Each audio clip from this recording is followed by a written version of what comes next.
speaker box loud, making that stuff till you hearing that sound.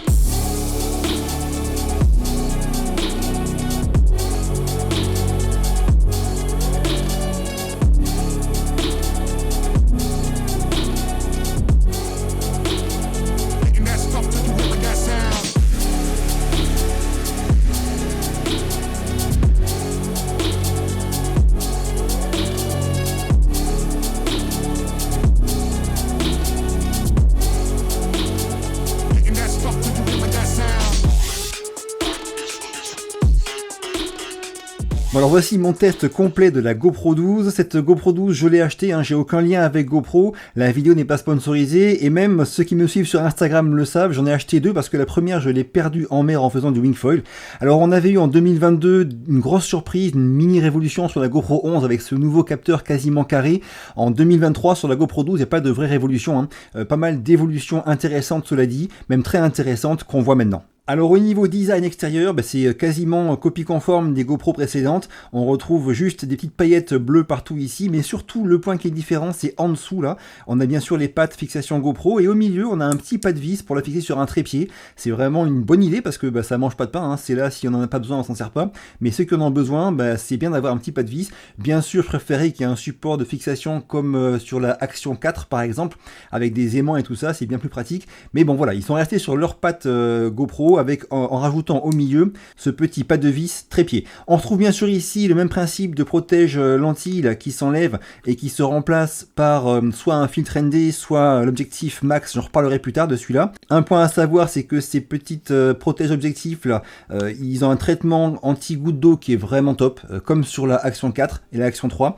Ça marche super bien. En fait, quand on fait un sport nautique et qu'on met de l'eau sur la caméra, avec le vent relatif, les gouttes d'eau s'en vont et c'est vraiment super efficace. Et enfin, sur le côté ici, on retrouve comme d'hab la trappe d'accès à la batterie et à la carte micro SD ainsi qu'à la prise USB-C. Cette trappe elle s'enlève, ça j'en parlerai dans mon tuto complet pour débutants sur la GoPro 12. Dès qu'il sera prêt je vous mettrai le lien direct ici. Les batteries sont les mêmes batteries blanches que sur la GoPro 11 et la GoPro 10 je crois, donc les batteries Enduro. Mais les batteries bleues, les anciennes, marchent aussi sur la GoPro 12. Elles auront juste moins d'autonomie et aussi une résistance au froid un peu inférieure à celle des batteries Enduro. Voilà pour le côté batterie et justement on parle maintenant d'une autre amélioration de la GoPro 12, c'est tout ce qui est autonomie. Alors je vous mets à l'écran un tableau, vous verrez le gain en autonomie entre la GoPro 11 et la GoPro 12. Il y a vraiment un gain réel qui est très dur à mesurer précisément parce que ce tableau il est fait avec des températures bien spécifiques. Mais dans mes différents tests je constate en effet un gros gain niveau autonomie dans les différents modes dans lesquels il est censé en avoir un. Le seul petit regret que j'ai par rapport à la batterie, c'est qu'il n'y a pas de charge rapide sur cette GoPro contrairement à chez DJI. Donc c'est un petit peu long, il y a pour environ 1h30 pour la charger. Mais mis à part ça, c'est bien qu'ils aient augmenté parce qu'il y a même des modes dans lesquels c'est très légèrement supérieur à ce que fait la Action 4 par exemple. Donc ça, niveau gain d'autonomie, c'est un bon point aussi. Le point suivant, il faut vraiment avoir en tête que sur la GoPro 12, il n'y a plus de GPS intégré. On avait un GPS sur les GoPro depuis très longtemps, ils l'ont retiré. Alors on pouvait, grâce à ça, créer des petites vidéos sur l'application en insérant différentes choses, comme un petit tracé GPS ou la vitesse instantanée ou comme ça. Ce n'est plus possible sur la GoPro 12, donc je sais qu'il y a pas mal de gens qui font par exemple des courses automobiles ou de la moto comme ça et qui aiment bien utiliser ce GPS. Mais voilà, la GoPro maintenant, la 12, n'a plus de GPS. C'est un choix qui est particulier on va dire parce que bon ils disent GoPro que peu de gens utilisaient cette fonction. C'est un peu dommage quand on voit que maintenant chez la concurrence, alors par exemple les caméras d'action style la X3 ou des caméras 360 n'ont pas de GPS intégré mais avec une télécommande qu'on met sur le poignet là on peut avoir des données GPS et s'en servir pour aussi incruster des données sur la vidéo finale. Chez DJI c'est pareil, ils ont leur petite télécommande qu'on met aussi au poignet qui a un GPS intégré et bien sur la GoPro 12 maintenant il n'y a pas du tout de GPS, vous ne pourrez pas incruster de données GPS, de vitesse ou autre sur vos vidéos. Ça c'est aussi un point qui fait que c'est mieux niveau autonomie et aussi niveau surchauffe. Alors la surchauffe c'est un gros dossier, j'en parle à chaque fois assez longuement. Là pour l'instant dans cette vidéo de test j'en parlerai pas, mais si vous voulez une vidéo dédiée sur le sujet je vous la ferai. Cette GoPro en fait quand on s'en sert on va dire normalement en extérieur qu'il y a un peu de flux d'air autour, il n'y a pas de souci. Quand elle commence à être posée par contre immobile, on pourra avoir des soucis de surchauffe dans certains modes et ceux qui ont besoin de filmer comme ça et qui n'ont pas besoin du côté étanche, pensez bien que rien que ça, enlever la trappe, ça ventile beaucoup mieux et en faisant ça, rien que ça, vous n'aurez presque presque pas de surchauffe, voire pas de surchauffe. Donc ça c'est des points qui sont importants. Si vous voulez que j'en parle sur une vidéo dédiée, encore une fois, dites-le moi en commentaire. Bref, la GoPro 12 n'a plus de GPS, c'est un peu dommage pour moi, mais c'est un côté positif sur tout ce qui est autonomie et surchauffe. Alors avant de parler des nouveautés logicielles de la GoPro 12, un dernier point matériel, c'est qu'ils ont sorti cet objectif Max 2.0. Alors ceux qui ne savent pas à quoi ça sert, c'est en fait pour avoir un angle plus grand. Avec cet objectif Max 2.0, on a un angle de 177 degrés, ce qui est absolument énorme. Et aussi, on peut maintenant faire de la 4K en utilisant les modes Super View, Hyper View et tout, alors que l'objectif Max 1.0 était limité à 2,7K. Et franchement, pour moi, dans certains sports, c'est vraiment un régal. Par exemple, en e-foil, j'ai besoin d'avoir vraiment un angle très très large pour qu'on voit à la fois le bas du foil et aussi moi en haut. Le tout, ça fait peut-être, je sais pas, plus de 3 mètres de haut.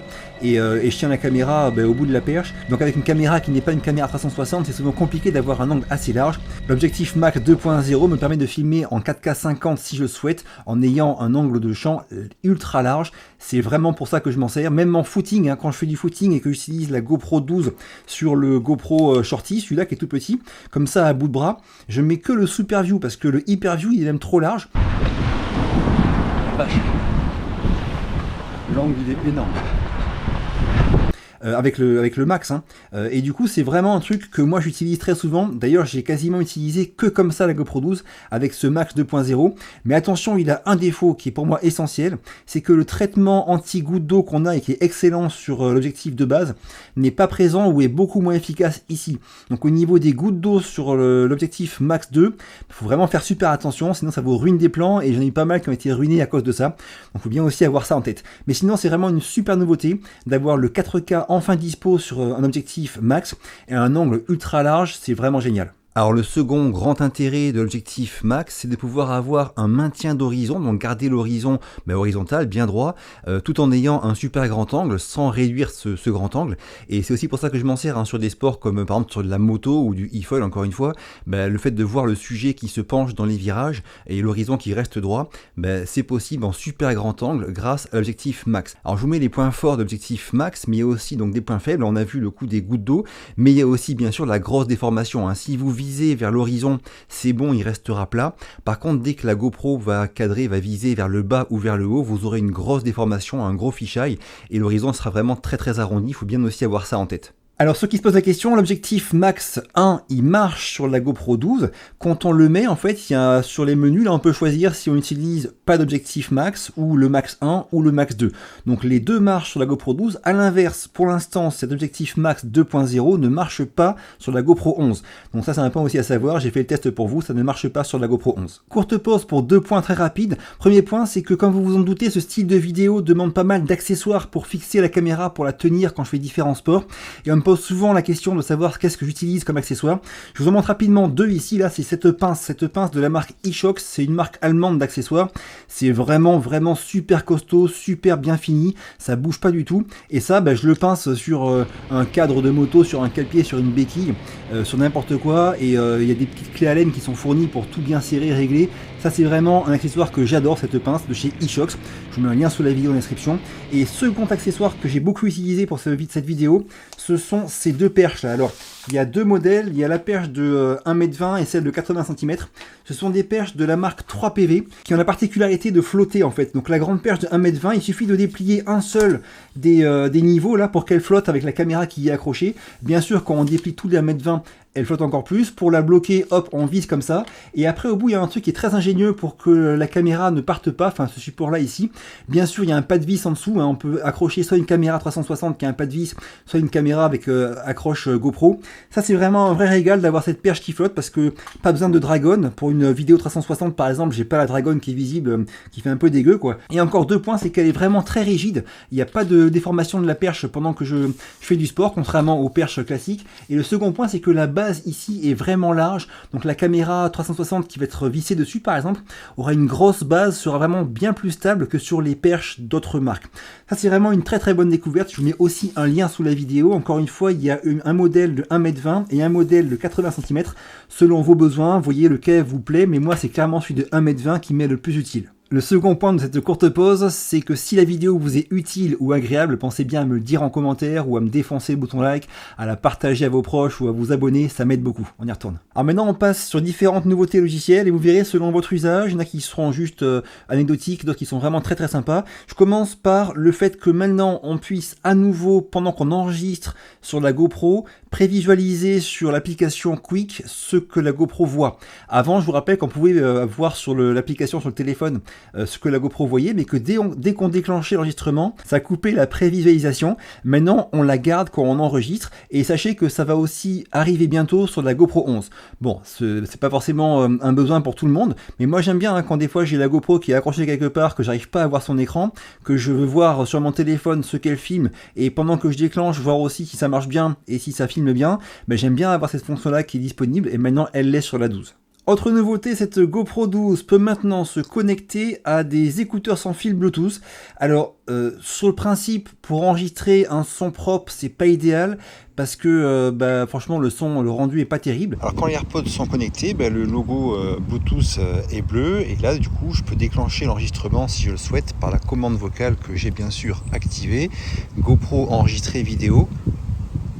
Hop, et là ça enregistre. Du coup on voit un petit peu maintenant le son qu'on a avec les AirPods sur mes oreilles.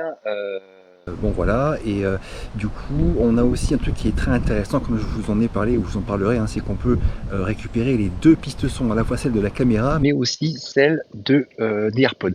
Donc si je les pose là par exemple sur la voiture, voilà, je recule, et là du coup on peut avoir un petit peu comment est le son.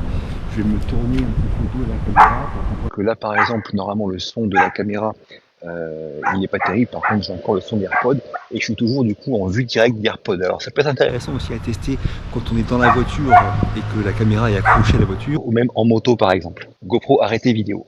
Donc ça c'est un truc qui est pas super au niveau du rendu, mais il y a quand même deux points positifs. Le premier, c'est que la GoPro donc enregistre en stéréo, et sur les deux pistes, on aura une piste qui sera le son envoyé par vos écouteurs Bluetooth. Sur l'autre piste, vous aurez le son interne des micros. Ça peut être sympa d'avoir une sécurité comme ça, d'avoir deux sons enregistrés. Si la caméra elle est un petit peu loin de vous ou quoi, vous aurez quand même en sécurité le son des micros de la caméra. Après, si la caméra est un petit peu loin, genre vous êtes en voiture, la caméra elle est accrochée à l'extérieur, le son que vous aurez avec les écouteurs Bluetooth, il va pas être terrible, c'est un peu décevant, mais bon, c'est pas forcément la faute de GoPro. Et le second point qui est très bien par contre, c'est que quand vous faites ça, vous avez les écouteurs Bluetooth sur vous, vous pouvez gérer la commande vocale de la GoPro grâce aux écouteurs Bluetooth. Ça par contre c'est vraiment top, la caméra elle est en extérieur accrochée à la voiture encore une fois, et vous pouvez juste en disant GoPro enregistrement vidéo, elle va enregistrer la vidéo parce qu'elle aura reçu en Bluetooth, indépendamment du bruit ambiant, la commande vocale. Ça c'est un très très bon point par contre. Alors ces connexions Bluetooth, là on peut en mettre 4 en même temps, donc par exemple écouteur Bluetooth, la télécommande GoPro, bref on a la possibilité de connecter 4 accessoires à la GoPro en Bluetooth en simultané. Point suivant, on a maintenant l'Hypersmooth 6.0, la stabilisation 6.0 sur la GoPro 12. Bon, c'était déjà excellent avec le 5.0, donc moi franchement pour l'instant j'ai pas encore vu de vraie différence. Si vous voulez que je fasse une vidéo dédiée sur le sujet, en creusant plus le sujet, dites-le moi en commentaire. Il y a aussi une gestion un peu différente du mode Auto Boost. Ce mode Auto Boost, moi je m'en sers tout le temps, je suis tout le temps en mode Auto Boost sur mes GoPro, sauf quand je les pose en mode comme ça fixe on va dire. L'Auto Boost c'est en fait un mode qui va automatiquement s'adapter en fonction des vibrations et des mouvements de la GoPro pour savoir s'il doit plus ou moins pousser la stabilisation, et ça marche très très bien, moi j'aime beaucoup ce mode. Alors maintenant un point qui est très intéressant, vous savez le mode plein format 8/7 de la GoPro 12 dont l'utilité est de pouvoir choisir après avoir filmé si on veut poster en vertical ou en horizontal, ou de pouvoir recadrer un petit peu soi-même la vidéo. Ce mode là en fait initialement sur la GoPro 11 il était limité à certains modes photo et vidéo, et ils en ont rajouté beaucoup sur la GoPro 12. Maintenant ce mode plein format, plein capteur, il est dispo aussi dans les modes time warp, donc accéléré là, et aussi dans les modes de nuit par exemple. Ça c'est aussi un très bon point. Alors puisqu'on parle des modes de nuit, ces modes de nuit, j'en avais fait un test complet l'année dernière sur mon test de la GoPro 11. Il y a une nouveauté cette année, c'est que quand vous utilisez ces modes de nuit, à la fin ça vous crée automatiquement aussi une photo. Donc vous aurez comme résultat bien sûr la vidéo du mode de nuit, et aussi une photo comme une longue pause de ce que vous aurez shooté. C'est un bonus on va dire, c'est sympa. Alors puisqu'on parle photo, il y a une nouveauté aussi sur la partie photo, il y a un mode intervallomètre. Donc avant on avait le mode timelapse, dont on pouvait avoir comme résultat final une vidéo ou un dossier de photos. Et ce mode timelapse, en fait, avait pour but de créer une vidéo au final. Donc chaque photo qui était prise avait une exposition qui était faite pour que la vidéo finale soit bien gérée niveau exposition. À l'inverse, ce nouveau mode intervallomètre, il va prendre chaque photo avec l'espacement que vous aurez défini. Chaque photo, il va la prendre en réglant l'exposition propre à la photo qui est prise. Donc ça va changer en cours d'intervalle, on va dire. Et le but, c'est pas à la fin d'avoir une vidéo, le but c'est d'avoir à la fin un dossier de photos qui seront chacune bien gérées niveau exposition et d'avoir au final une photo qui vous plaît. Alors sur la partie vidéo, on a toujours le 10 bits comme sur la GoPro 11, mais on a l'apparition d'un profil log, GP log, là, log de chez GoPro, et aussi d'un profil, d'un mode HDR. Alors ça, j'ai fait différents tests. Encore une fois, ça demande vraiment une vidéo dédiée. Si vous la voulez, dites-le moi en commentaire. Mais sachez que, alors le log, c'est particulier parce que sur des caméras qui ont des petits capteurs, avoir un mode log, c'est rarement un truc qui est satisfaisant. Donc bon, c'est bien que ça y soit, mais c'est pas non plus foufou par rapport à un vrai boîtier plein format comme mon Canon EOS R6 par exemple. En revanche, le mode HDR, il est intéressant, pas quand il fait nuit, mais quand il fait très lumineux, une scène très contrastée. Là, en effet, ce mode HDR, il est intéressant et j'ai pas vu de soucis au niveau stabilisation quand je l'utilise.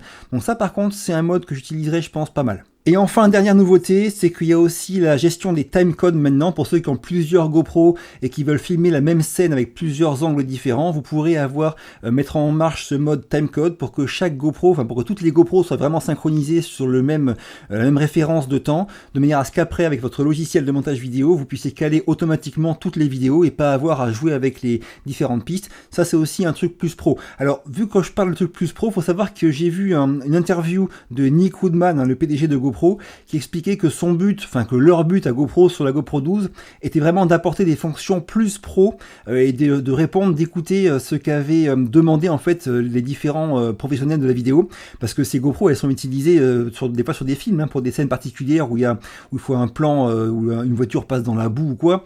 C'est pas un boîtier à 8000 €, pas étanche qu'on y met, c'est souvent des GoPro qui sont utilisés, et donc il y a pas mal de pros qui s'en servent vraiment de GoPro et qui avaient aussi des demandes. Donc vous savez, le 10 bits qui arrivé l'an dernier, timecode, le pas de vis pour mettre sur un trépied, la gestion des écouteurs Bluetooth, les profils log, HDR, le 10 bits, la plus grande résistance au froid sur les batteries enduro, l'autonomie, bref, c'est aussi des réponses que GoPro tente d'apporter aux demandes que leur font les professionnels de la vidéo.